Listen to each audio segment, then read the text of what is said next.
I serve as the senator for District 23, Cleveland, Lakewood, and some suburbs. I also am the minority leader for the Senate, and I'm happy to welcome you all to this press conference. Thank you for joining us this morning.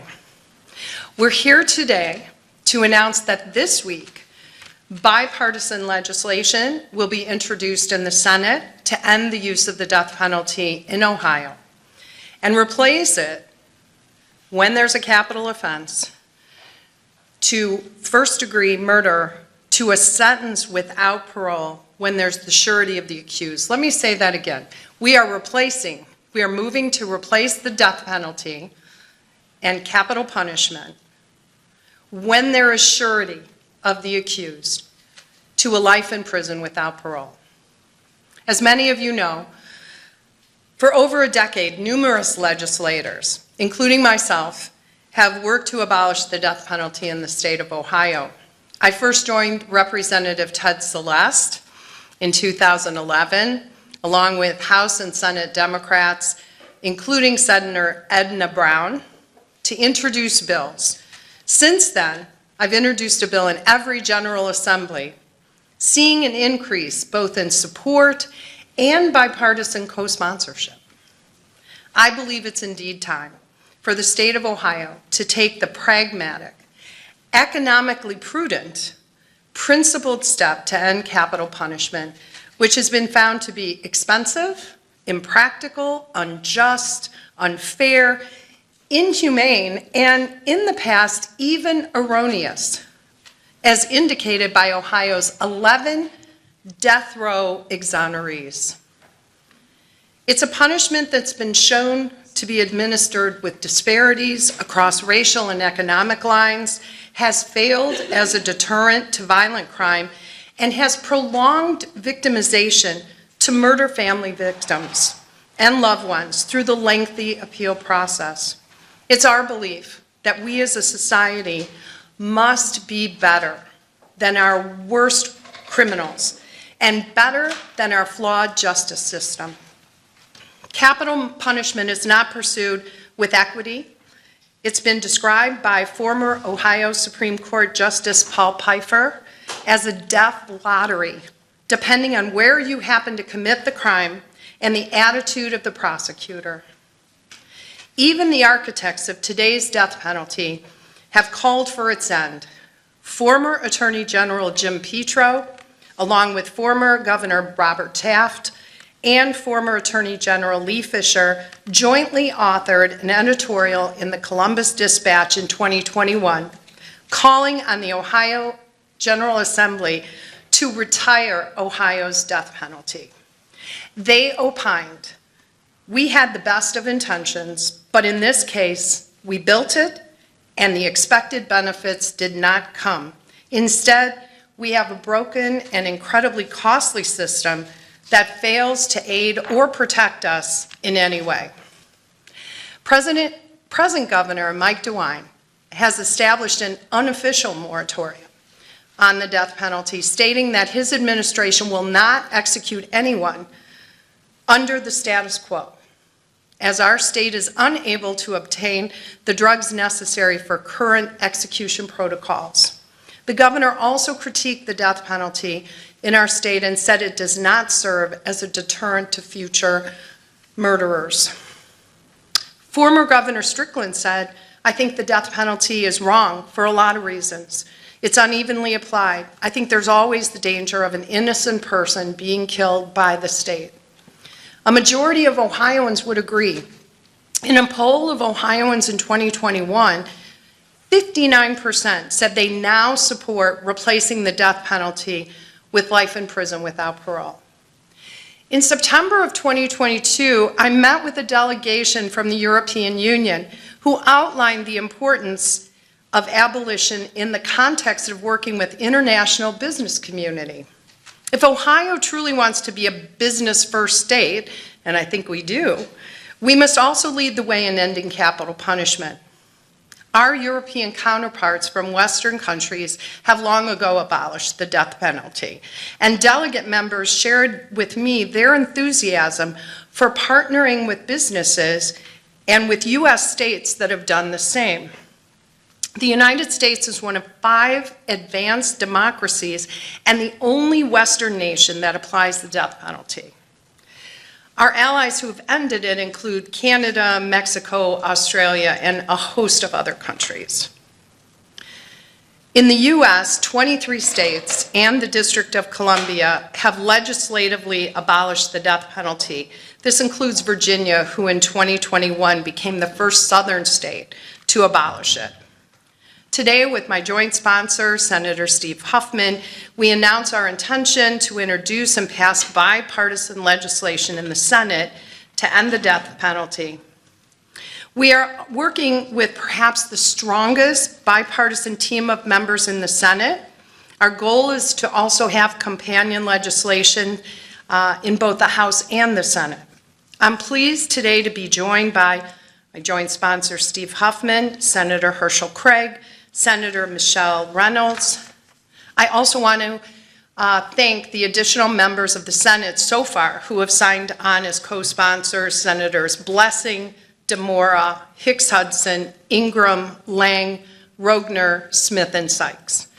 Certainly it's going to take all of us working together to make this kind of monumental change in Ohio. And so we stand here today, progressive Democrats and conservative Republicans, colleagues and community leaders, together seeking an end to executions in Ohio. This isn't a Republican or a Democratic issue. No matter what a person's reason for supporting this legislation, it's critical for our own collective humanity. It's our responsibility to work together across party lines and legislative chambers to move forward and end capital punishment in the state of Ohio. We join and are encouraged to be hearing a growing call for abolition against a backdrop of public opinion, which increasingly favors life sentences over the use of the death penalty in Ohio and across the nation.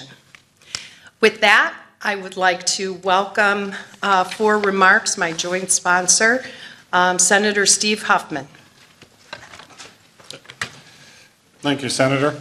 I'll be brief, but I agree with everything she said, but I'll bring up a couple other points.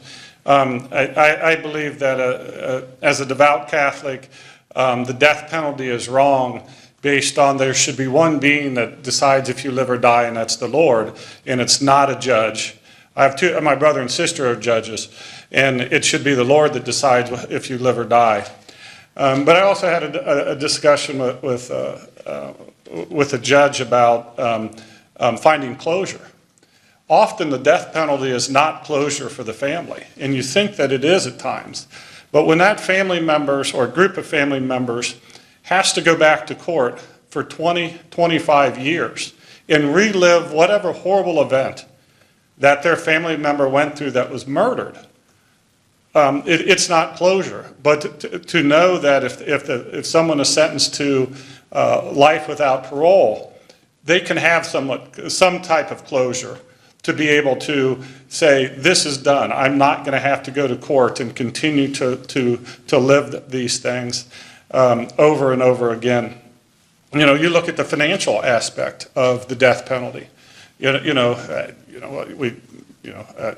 is 2 to 3 times more costly to put someone on death row than it is to put them in life in prison. So for those reasons, I appreciate my fellow senators up here. I know that there's a group in the House that feel the same way that we do, and we're going to work hard the rest of this General Assembly to see what we can do. I will ask Senator Craig, I think you had some comments that you wanted to make, please. I want to join my colleagues today in calling for the urgent repeal of the Ohio's death penalty. We must end this unjust practice as soon as we can. Life is sacred, like my colleague said, and the death penalty fails to treat human lives as such. As a person of faith, the death penalty is in strict opposition to my core beliefs and my core values. It is also clear that the death penalty sentencing system, even after significant reform, fails to treat all people equally. In 1972, the Supreme Court examined the death penalty and found it was unconstitutional, and it was being applied arbitrarily and in violation of the 8th and the 14th Amendments. 4 years later, it allowed states to resume execution with additional laws, regulations, and guidelines in place. To this day, the Supreme Court continues to face questions about the constitutionality of aspects of the death penalty system. As time has passed, we see that the death penalty is still unfairly applied based on geography and race. No amount of legislation is ever going to eliminate human bias and error. Assuming race plays no role in the criminal justice system process, one would expect that the makeup of Ohio's death row to reflect its overall demographics. When we look at the numbers, it is clear that not all Ohioans are treated equally in the death penalty sentencing. Over half of Ohio's death row is black, while black people make up only 13% of the total population in Ohio. Why is there such a deep discrepancy, if not for racial bias, presented in our legal system? A 2020 study examining the way the death penalty is applied in Hamilton County showed that black men are 3 and 5 times more likely to receive a death sentence if their victim was white. Anybody on this is too many. The majority of Ohio's death row comes only from a handful of counties, the ones that can afford the high cost of a death penalty trial. It is clear that the death penalty is not a sentence being applied justly or fairly. This remains a deeply complicated and deeply divided issue, which has led to the real threat of wrongful executions. This change does not ignore the importance of retribution and punishment, but advances a fair criminal justice system in Ohio. Abolishing the death penalty is a clear step towards a more compassionate and equitable society. I echo my colleagues' call to end the death penalty and to do so swiftly. And at this time, I'd like to call my colleague, Senator Reynolds, that I believe has comments relative to this issue. Thank you, Senator Craig, and I join my colleagues today to stand against the death penalty here in Ohio. This is a very important issue. I do not believe that no man or woman has the authority to determine who lives or who dies. Otherwise, the blood is on our hands. So I stand here today because I am pro-life. I believe that life begins at conception and it ends at a natural death. Like many people of faith, I believe that all human lives are deserving of dignity, and I believe that we must speak out for those, that dignity for everyone, even people who have committed heinous crimes. All life is sacred to God. Human dignity applies equally to every human being, to victims, as well as those who have committed crimes. Our laws are inconsistent in this regard. Restorative justice offers hope and healing while working to address root causes of crime and incarceration. The death penalty, as it is applied today, devalues the dignity of human life. Human life should not be a bargaining chip. What we do with a human life should not be based on where you live, what race you are, or your economic status. Life is our most precious gift, and our statute should uphold and uplift this gift, not destroy it. We cannot tolerate putting an innocent person to death. Ohio is home to 11 death row exonerees who collectively have spent 216 years incarcerated for crimes they did not commit. I also want to hold up the families of murdered victims and acknowledge the pain and the harm this system has caused. These families have been promised false justice. As Senator Huffman discussed, a very small percentage of death verdicts actually result in an execution. Meanwhile, these families languish for decades thinking that an execution will bring them closure. And these families need resources, not empty promises. There is no reliable evidence that the system delivers on anything that it intends to. The death penalty does not enhance public safety, nor does it help victims and their families' members heal. So I am pleased to join my fellow legislators today on this important legislation, and it is my prayer that we end the death penalty and affirm the dignity of all life in Ohio. Thank you. And with that, we're happy to try to answer any questions you have. Senator, you said that 59% of Ohioans in a poll said that they would favor this. Why not, you've been trying to get legislation through for a time now, why not just go straight to the people and ask them to put a constitutional amendment on the ballot? Thanks for the question. I think it's important that legislators take their responsibility on this. It was legislators who worked to bring it back, and I think it's legislators representing the will of the people that should abolish it this time. That's my opinion. I don't know if anybody else has any thought. 12th year that you've been sponsoring this?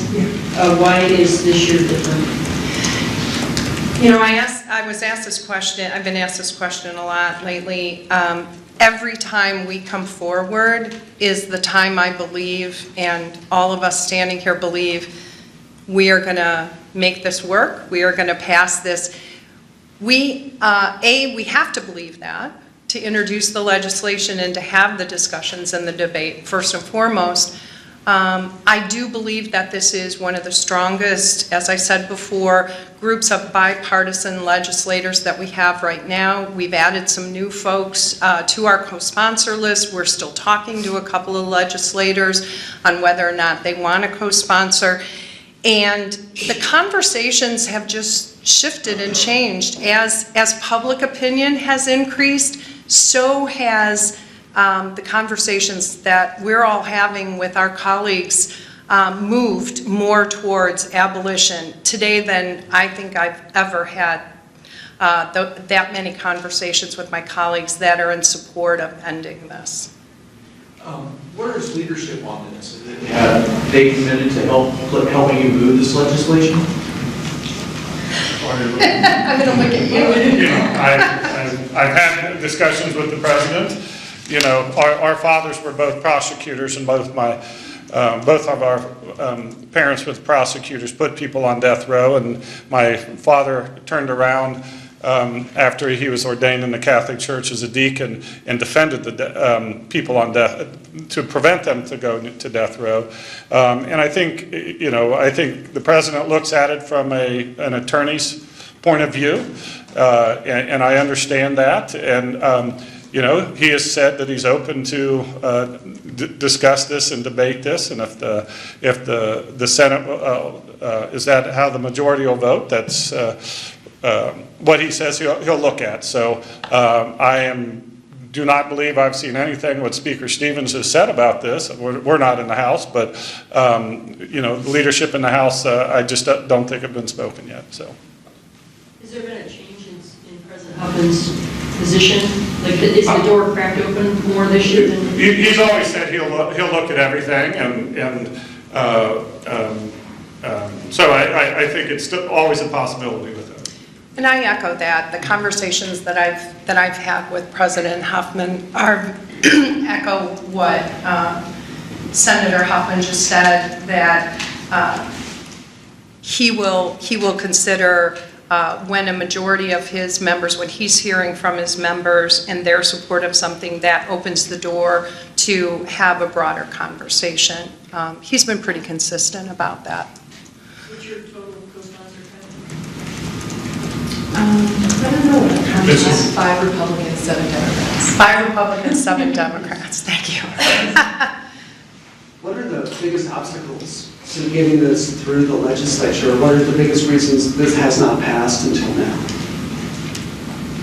I think there's a number, and my other colleagues are welcome to comment as well. I think there's a number of reasons. Again, part of it is this change. I think we see it first in public opinion. Many years ago, the scale was flipped. 40% of the population said they did not support ending the death penalty, with 60% supporting it. Those numbers have actually flipped now. And so I think that helps, that public opinion is in a different place.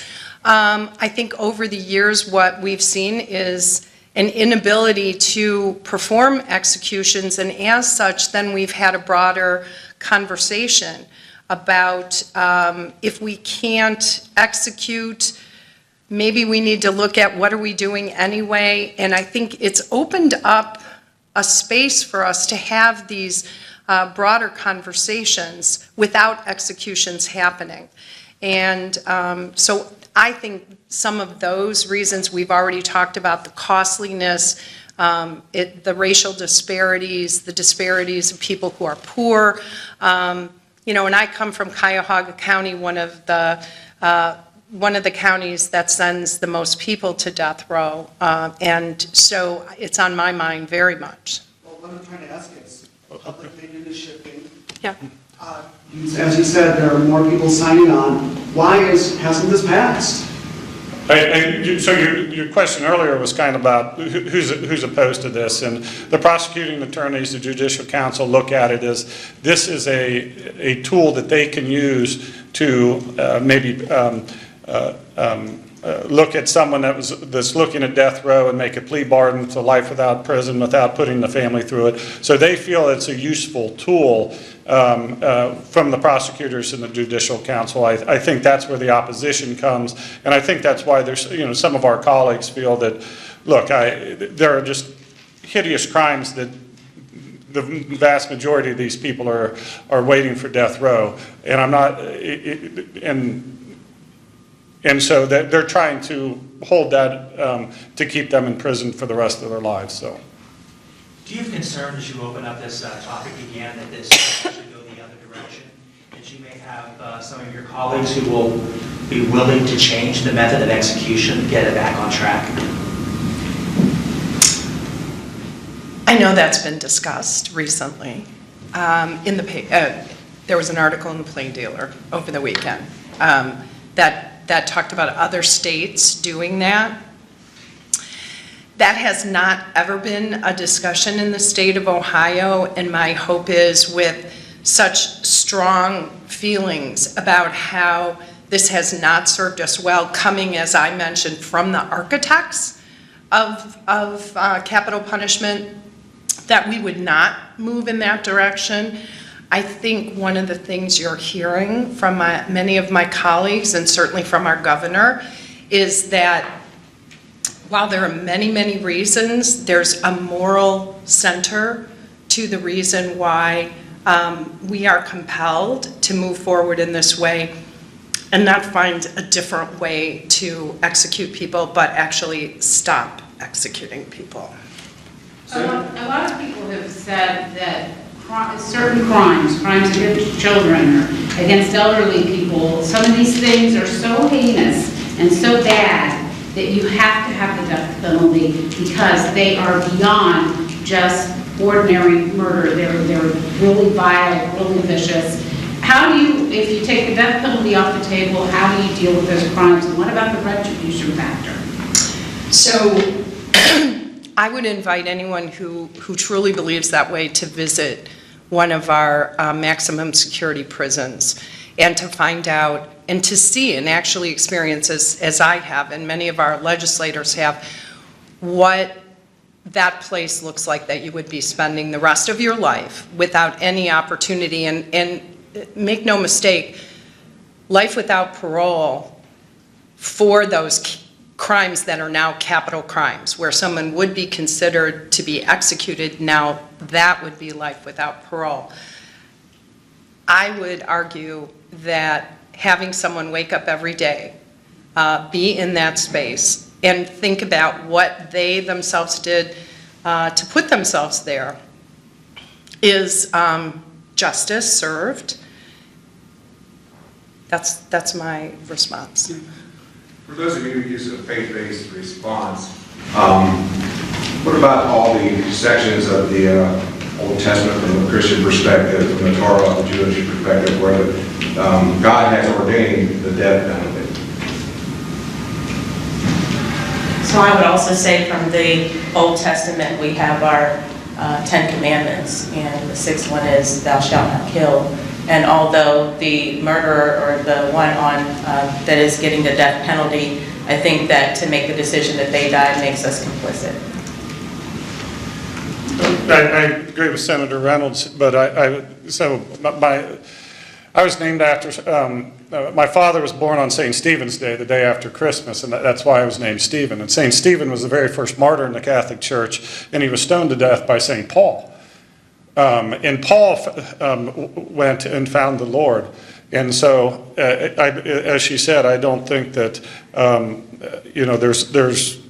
I guess it's the interpretation of the Bible, and the commandment, "Thou shalt not kill," is even more so. And I think our times have evolved since 2,000 years ago when Christ was here and the Bible was written. I certainly support what my colleagues have said, but here's the thing, and I think about the victims also, and I think that whole question about retribution. And others, and we have to say that justice must be served. And I think that does not mean that the folks that have committed these hideous and horrible things have gone without justice. And so from a faith perspective, I think our position is clear on that issue. Is there any talk, or any of you having any talks with any of the Right to Life groups or Citizens for Christian Virtue or any of those kind of groups about signing on to this legislation, and if not, why? Certainly, this is the beginning of a process, and in past times when the bill's been introduced, those conversations have absolutely taken place, and they have. Many of the groups that you identify have signed on, as well as there's a Conservatives Against the Death Penalty group that last time around signed on as well. Absolutely, this is truly an issue that crosses and many of the divisions, the barriers that divide us right now on other political issues. This issue is open to collaboration and coalition building, absolutely. Oh, sure. I know that the Catholic Conference sitting a couple seats next to you is fully in support of this, and right. So is a number of other religious organizations, but I'll voice my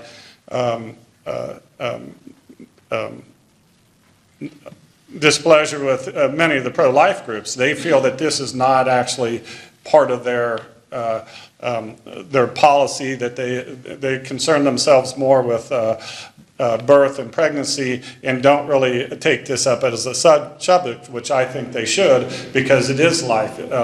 Even if it's life without parole, it is life, and I think they should look at it a different way, and maybe with further discussion we'll have that with them. Thanks, sir. Okay, if there are no other questions, thank you again for being with us today. We really appreciate it. And we're going to stay a minute to take a picture. Okay. You want to clump? Can we clump around this? Yeah. Okay.